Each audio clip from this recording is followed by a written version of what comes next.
Hey guys, இப்போ எங்கே போக போகிறோம் பார்த்தீங்கன்னா பயோமெட்ரிக் வைக்க போக போகிறோம். துபாய் அபுதாபியில் பயோமெட்ரிக் வைக்க போகிறோம். பயோமெட்ரிக் வச்சா தான் இங்கே வந்து எமிரேட்ஸ் ஐடி நம்ம வந்து ஊருக்கு காசு அனுப்பி விட்றதா இருந்தாலும் சரி, பயோமெட்ரிக் வச்சு முடிச்ச பிறகு தான் நமக்கு வந்து எல்லாமே இங்கே நடக்கும். இப்போ நம்ம பயோமெட்ரிக் வைக்க போகிறோம். ஆல்ரெடி காரில் ஏறி உட்காந்தாச்சு. பயோமெட்ரிக் வைக்கிற இடத்துல பயோமெட்ரிக் வைக்க அந்த இடத்துல சரியான கூட்டங்க.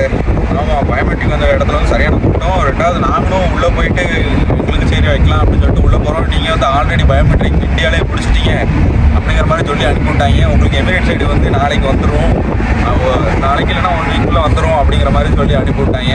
நோ ப்ராப்ளம், நீங்கள் ரூமுக்கு போகலாம் அப்படின்ற மாதிரி சொல்லிட்டாங்க. வேறு என்ன பண்ணால் ரூமுக்கு தான் போகணும், வேறு வழியே கிடையாது. நல்ல விதியாக இருக்கு. ஆல்ரெடி ரூமில் கடந்து இங்கே முட்டுவெளி புதுவெளி வந்தது தான் மிச்சம். பார்த்தா மறுபடியும் ரூமுக்குள்ளே போய் கிடக்க வேண்டியதான், வேறு ஆப்ஷனே கிடையாது. ஆல்ரெடி முடிச்சிட்டீங்க, இந்தியாவிலே முடிச்சிட்டீங்க பயோமெட்ரிக்கு அப்படிங்கிற மாதிரி சொல்லி அனுப்பிவிட்டானு.